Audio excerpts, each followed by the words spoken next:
एक बार की बात है, राधोगढ़ गांव के पास एक नदी बहती थी। खेती के साथ साथ पीने के लिए भी उसी नदी का पानी इस्तेमाल होता था। उस नदी में एक चुड़ैल रहती थी। वो कुछ दिनों से लोगों को पानी नहीं भरने देती थी और बहुत परेशान करती। एक दिन, ए कमला, तूने मेरी चोटी क्यों खींची? पगला गई है क्या विमला? मैं भला तेरी चोटी क्यों खींचूंगी? झूठ मत बोल, यहाँ हम दो ही तो हैं। अरे अरे, वो देखो, हमारी मटकी का पानी कौन गिरा रहा है?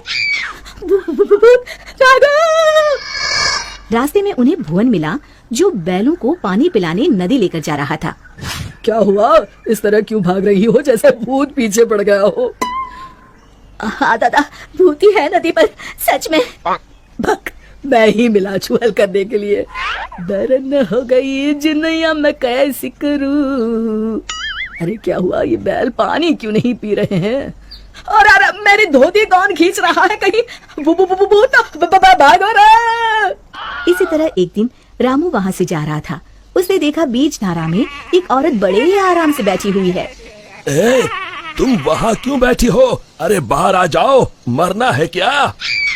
उसने पलटकर आदमी की तरफ देखा और फिर जोर से हंसी। तुझे मारना है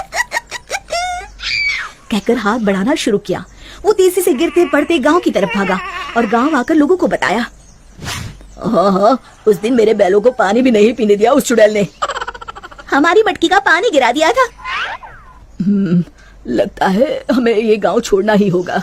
बिल्कुल सच कहा भुवन, मेरा भी यही मन है। गांव के सब लोगों ने गांव छोड़ने का निश्चय कर लिया। भुवन बेटा, हो गई तैयारी? हाँ काका, हो ही गई समझो। मुझे लगता है क्यों ना हम मुखिया जी के पास चले। हाँ, शायद कोई उपाय निकले। काका, मुखिया जी कोई ओझा तो नहीं? मुझे लगता है हमें हनुमान मंदिर के पुजारी के पास चलना चाहिए। बात तो तुम्हारी भी सही है। सारे गांव वाले पुजारी जी के पास गए। कहो, कैसे आना हुआ? हाँ पंडित जी, हम नदी वाली चुड़ैल के आतंक से परेशान हैं। आए दिन उसका आतंक बढ़ता ही जा रहा है। मुझे तो लगता है हम सबको भी गांव छोड़कर भागना पड़ेगा। समस्या तो गंभीर है, पर भगवान दयालु है। अवश्य ही कोई उपाय मिल जाएगा। आप ही बताइए, क्या करना होगा? हमें एक हवन करना होगा। जैसे ही उस हवन का पवित्र धुआं उसे लगेगा, वो श्राप मुक्त हो जाएगी। पर चुड़ैल को हवन कुंड तक लाना असंभव है। असंभव में ही संभव छुपा है भुवन। तो हवन किया जाए। कल हस्त नक्षत्र है, कल ही ठीक रहेगा। ठीक है पंडित जी। आप लोग इस सामग्री की व्यवस्था कर लीजिए। मैं ब्रह्म मुहूर्त में वहाँ पहुँच जाऊंगा। हम सब भी पहुँच जाएंगे। हवन कुंड तैयार है, मैं जल लेकर आता हूँ नदी से।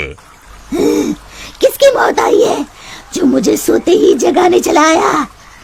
चुड़ैल जी, आप सोइए, मैं तो पूजा के लिए जल लेने आया हूँ। ये नदी मेरी है, इसका पानी भी मेरा, समझे? और हाँ, अपनी अकल को प्रसाद के जैसे बांटना बंद करो, समझे? पर क्यों चुड़ैल जी? क्योंकि मैंने ऐसे कहा। अब चुप, एकदम चुप। चुड़ैल जी, क्यों न एक शर्त लगाई जाए। जो हारेगा उसे दूसरे की बात माननी पड़ेगी। बोलो, मंजूर है? तुम साधारण गांव वाले मुझ जैसी ताकतवर चुड़ैल से शर्त लगाओगे? चलो। चुड़ैल जी, पहले शर्त सुन तो लो। जितना तो मुझे ही है, फिर भी बता ही दो।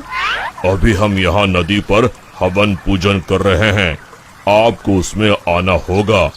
उसके बाद हम सब गांव छोड़कर चले जाएंगे।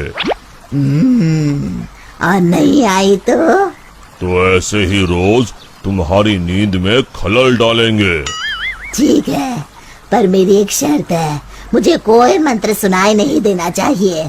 मैं पूजा में भाग नहीं लूंगी। ठीक है चुड़ैल जी, आप बस वहाँ बैठिएगा।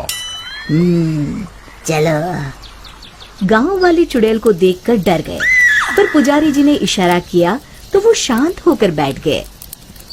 जैसे ही पंडित जी ने आखिरी आहुति आग में डाली और धुआं चुड़ैल की तरफ गया, वो जलने लगी और जोर जोर से चीखने लगी। बचाओ, मैं जल रही हूँ, बचाओ, कोई बचाओ, मैं सबको खा जाऊंगी, किसी को नहीं छोड़ूंगी, बचाओ। धीरे धीरे उसकी आवाज शांत हो गई।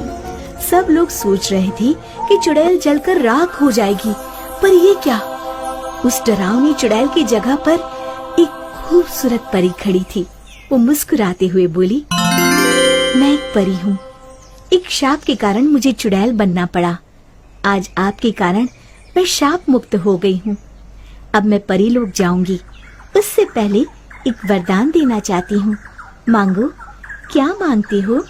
अगर कुछ देना है तो ऐसा वरदान दो कि इस नदी का पानी कभी न सूखे। तथास्तु कहकर परी उड़ गई। फिर सब खुशी खुशी रहने लगे। शिक्षा, समस्या की जड़ तक पहुंचे बिना हार नहीं मानना चाहिए।